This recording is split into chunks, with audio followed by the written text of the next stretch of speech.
They can't lie to themselves anymore. The shame is eating them alive. Welcome back to the show. Today we're talking about something deeply human, something that eats away at a person from the inside out. The corrosive power of unaddressed shame. They can't fool themselves anymore. That heavy, crushing feeling, it's finally caught up. And trust me, it always catches up. This is a fundamental truth about our internal makeup. When you deliberately turn away from what you know is right, when your own inner compass screamed, "Don't do it," and you did it anyway, the immediate fallout isn't always visible to the outside world. Maybe no one else knows. Life might seem to continue as normal. But down in those silent, hidden vaults of your own mind, the architecture of your peace starts to corrode. Shame thrives in that silence, and eventually, its voice gets louder than any clever alibi you cook up. Think about it. People are incredibly resilient. We can handle stress, loss, and external pressure. But deceiving your own self? That is a tragedy unfolding in real time. It's the first sign of an internal structure beginning to fail. The moment you break that connection to your own integrity, the moment you say, "I can get away with this," and then actively build a reality where it didn't happen, you are setting the stage for torment. That action, whatever it was, whether driven by perceived victory, revenge, or necessity, always demands payment. The cost isn't levied by the government or shown on a public ledger. The price is paid in those restless nights where sleep won't come. It's paid in the physical clench in your gut when you encounter the person you wronged, or worse, the deep, internal flinch when you catch your own reflection, because you know the person looking back doesn't align with your ideal self. Why does this feeling even exist? Shame isn't just a leftover moral reflex. It's the emergency beacon of your consciousness. It's signaling that you've drifted significantly off the course of the person you aspire to be. It confirms that what you did is too significant to be washed away by mere denial. And here's the trap. People try desperately to drown it. They throw distractions at it. They wrap themselves in a blanket of perceived righteousness, or they relentlessly point the finger outward, blaming everyone else. But shame doesn't vanish that way. It just retreats to wait. And the more you try to bury it, the deeper it digs into your character, until your inner peace, your natural self-assurance, and your ability to meet another person's gaze without an inner tremor are all but gone. You might look around and see someone operating flawlessly, laughing, succeeding, building an empire. But the human mind wasn't engineered to successfully carry that kind of unaddressed moral burden indefinitely. Eventually, that weight drags you down. That's why seemingly strong people suddenly crack. That's why the guilty often start acting erratically. They aren't being punished by an external force. They are being systematically dismantled by their own core awareness. There is an ancient understanding that you cannot successfully mock universal principles of fairness or truth without facing a reckoning. Even if the entire outside world gives you a pass, your own mind will not. It archives everything. It keeps a silent tally, not just of what you did to others, but more crucially, what you did to your own inner structure. The painful fallout following a significant breach of trust or principle isn't a sign of weakness to be ignored. It is the unavoidable consequence of living in direct opposition to your highest perceived self. When they made that decision to betray, they likely manufactured a narrative. "I had to," they told themselves. They deserved it, or it wasn't that serious. They created a story to keep the immediate action clean. But now that scaffolding is collapsing. The internal stories no longer hold because reality, the truth of the act, doesn't simply evaporate. It waits. And now the shame is seeping through the fissures. You see it in the sudden quiet, the hesitation when certain topics arise, the way their eyes flicker away when words like integrity, accountability, or regret are mentioned. They can't maintain the facade any longer. The act is over and the costume is tearing. Beneath it is someone who knows with stark clarity that they committed an act that cannot be erased, especially not against someone who offered loyalty and genuine connection. That internal struggle, that torment, is inescapable because its source isn't you or me. It's entirely internal.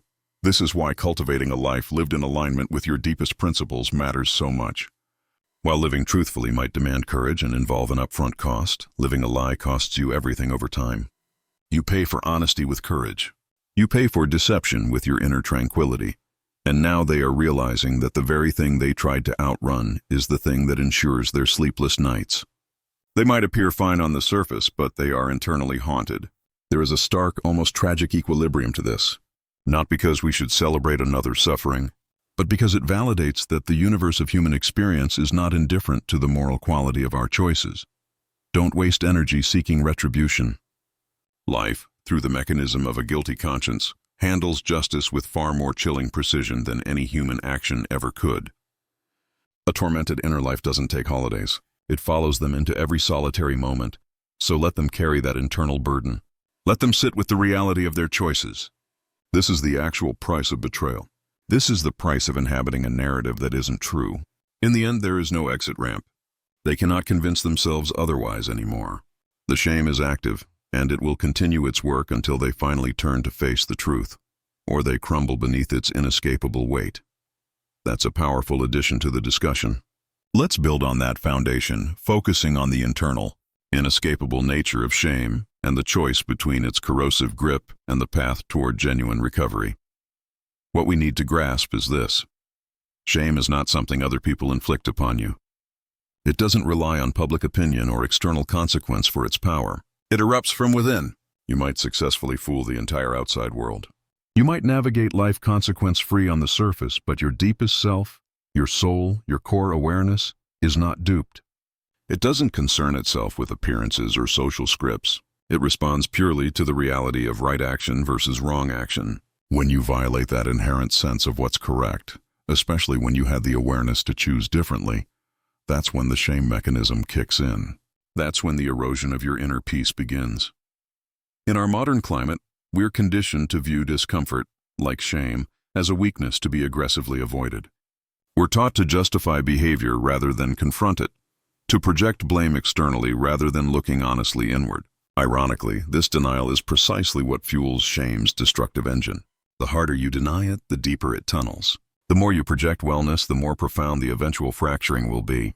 A stronger outward facade only guarantees a more catastrophic collapse when it finally buckles, and it always buckles. The individual who chose self-interest over character, the one who abandoned loyalty for gain, they can construct endless pretenses.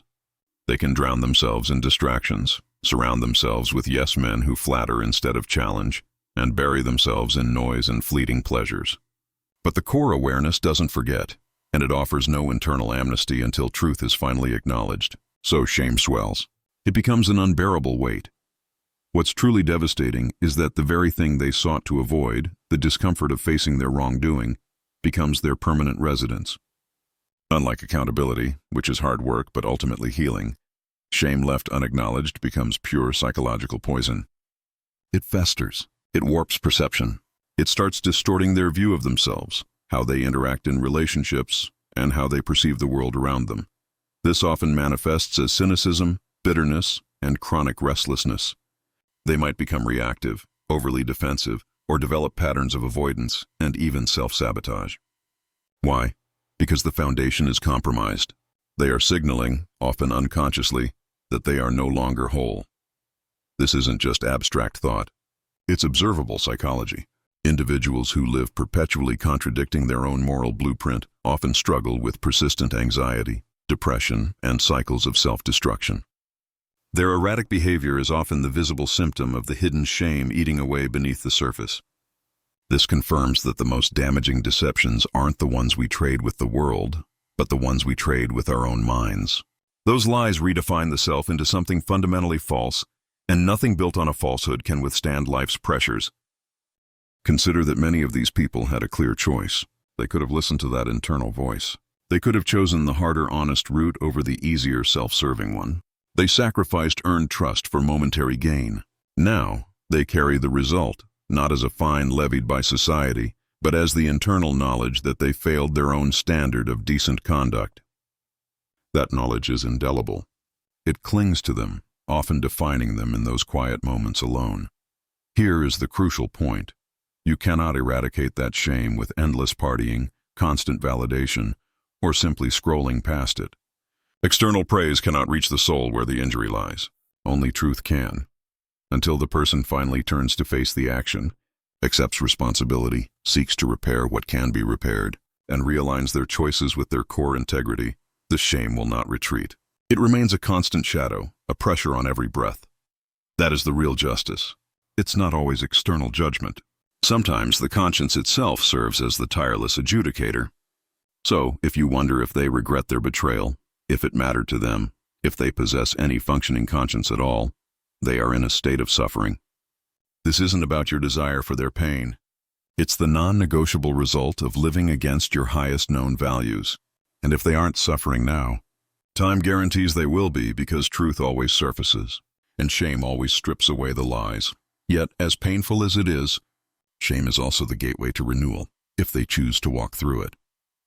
But if they continue to deny, hide, and justify, the shame will execute its full sentence, consuming them slowly but completely. The greatest danger isn't external conflict.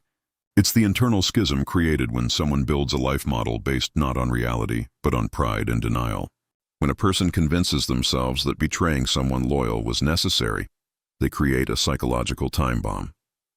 The war between the part that knows the truth and the part that buries it is unwinnable, because you can't uninstall the truth from your own consciousness.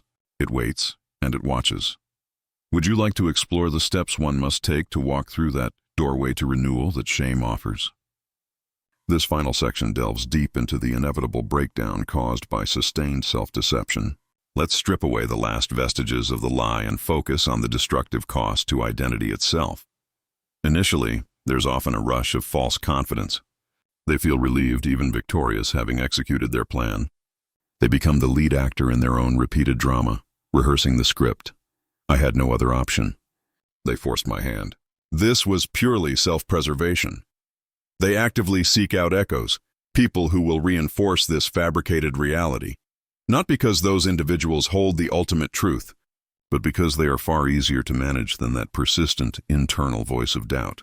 But here's the chilling part. No amount of repetition silences the core whisper that says, "You crossed a threshold you can't return from." This is precisely where the structural weakness begins. When you sustain a lie about your actions for too long, you inevitably begin to distort who you are. You don't just lie about the event, you lie about your character.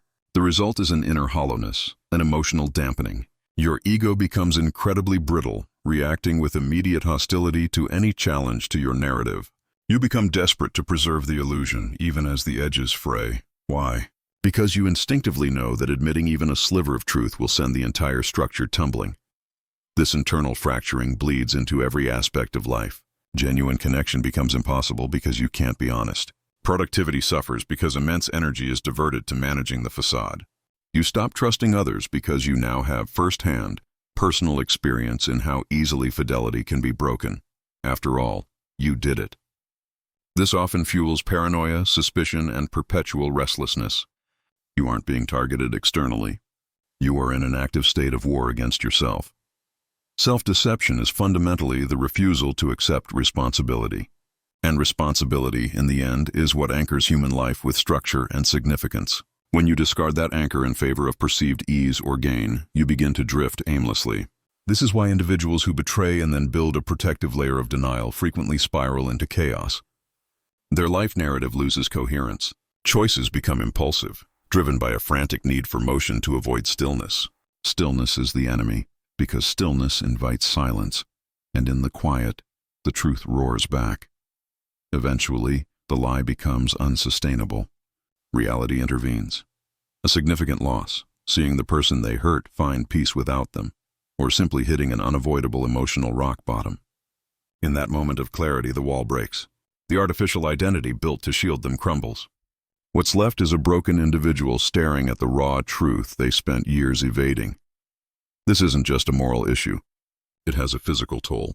The constant internal conflict of living against your established values wreaks havoc on your nervous system. It elevates anxiety, destroys restorative sleep, impairs focus, and can even manifest as chronic physical ailments. The body records the lie that the mind tries to ignore. This is why those battling deep, unaddressed guilt often become physically ill. The war is happening at every level. The greatest tragedy here is that all of this could have been bypassed with simple honesty. All it required was the courage to admit the action, the humility to apologize, and the strength to begin the process of making amends. Instead, they chose denial over truth, justification over reflection, and pride over maturity. Now they pay the price, not in a single, Cathartic moment, but in a drawn-out, painful dismantling of the self they thought they were protecting. You might look outside and see someone who seems to have moved on, but that's the final, most persistent illusion. The deeper the self-lie, the more obsessed the person becomes with performing normalcy. That performance is draining. Eventually they slip up, they lash out, or they implode. They break down not because of your judgment, but because of their internal refusal to accept their own reality. This is the inescapable verdict on self-deception. It doesn't conclude with a dramatic explosion. It ends with a slow, agonizing erosion of identity. They become strangers to themselves, cynical, defensive, and burdened by an invisible weight they can't even name. They sought protection through denial, but they only ensured they'd never find genuine healing. They are trapped, not by outside forces, but by their own stubborn refusal to face the truth. The conscience is not a philosophical tool. It's a powerful, active force woven into our existence. It does not forget. It keeps a perfect record. When you wound someone who offered you genuine care, that internal force begins to stir. You might feel you walked away clean, but there is a justice far more terrifying than any external consequence. The reckoning that happens when you are left alone with your own memory. If you'd like, we can now shift focus from the perpetrator's internal struggle to the experience of the person who was betrayed, discussing themes of recovery and perspective. When someone commits an act of betrayal and then attempts to move on as if life is unchanged, they fundamentally misunderstand the mechanism of justice. It's not governed by social approval or external legal rulings. It operates on the bedrock of personal integrity. You can manipulate friends, twist the narrative, and rewrite history to paint yourself as the wronged party, but your inner witness remains unconvinced. It retains the perfect, granular memory of the precise moment you chose comfort over character. And it absolutely will not allow you to forget that transgression. This internal conflict is the root of so much seemingly inexplicable distress. It explains the seemingly random spikes in anxiety, the irrational bursts of anger, and the pervasive, unidentifiable sadness. That gnawing feeling is your inner self attempting to signal a profound imbalance. It is the conscience trying to enforce justice, not in the outside world, but right here, inside the architecture of the soul. There is a fundamental moral framework underpinning human existence. Violating it, destroying trust, inflicting known, unjustified harm, doesn't just break a relationship. It destabilizes you. No amount of external success, applause, or shallow validation can repair that fissure, because those things only touch the surface. Conscience governs the interior, and it accepts only one currency: unvarnished truth. People try everything to silence that demanding inner voice. They drown it in noise, chase validation through constant attention, and engage in superficial connections. They search for quick fixes, thrills, or substances to provide a momentary anesthetic. But this strategy always fails. The deeper one sinks into distraction, the more stark and undeniable the resulting emptiness becomes. Noise cannot fool the conscience. It only waits for the inevitable quiet. And when that silence finally settles, the reckoning arrives. This reckoning is rarely dramatic. It's characterized by a persistent feeling of being unsettled. It's the involuntary thought drifting back to the moment you inflicted pain. It's the inability to feel genuine, deep-seated joy or connection. It's the strange distance you feel from your own self, because you know, at the deepest level, you have become someone you once vowed never to be. This entire mechanism is less about punishment and more about forcing restoration. The conscience doesn't exist just to make you feel guilty. It exists to pull you back toward what is authentic and right. Resist that pull, deny the reality, and you suffer. You suffer not because the world is malicious, but because you have declared war on your own core being, and the soul always fights back. This is why betrayers so often become guarded, cold, and paranoid. They know their own capacity for moral abandonment, and they begin to assume everyone else operates by the same compromised rules. They stop believing in true goodness because they have exiled themselves from it. The ultimate irony is devastating. While the betrayer is sinking under the weight of unspoken truth, the person they harmed, the one they thought they could simply discard, often begins to rebuild and heal. Watching the injured party find peace without them is the final, shattering realization for the guilty. It confirms that the person they hurt was not indispensable, and that the world did, in fact, continue to spin after they walked away. This revelation strips away any remaining pride they held. The truth will surface. It might not arrive in a dramatic public scene or a formal judgment. It arrives in the quiet moments when they are least prepared. It slips into conversations. It manifests in the dead of night. The truth becomes their inescapable shadow, and the shame their constant companion. No amount of time or denial can completely erase the knowledge that they actively destroyed something pure and meaningful. What's broken isn't just an external bond. It's the individual's capacity to trust themselves. Once you know you are capable of such deception, every interaction feels unstable. Every person feels like a potential victim. This is the heavy cost. They are not haunted by your judgment, but by the irrefutable internal record of their own failure to uphold the highest standard they knew existed. The cycle of self-deception always ends in collapse. The mind can only hold a deliberate falsehood for so long. When that collapse occurs, it will be painful. But it holds the potential for transformation, because nothing is more clarifying than realizing the immense energy spent running from the one thing that could have offered salvation: the truth. This concludes our exploration of the self-destructive cycle of shame following betrayal.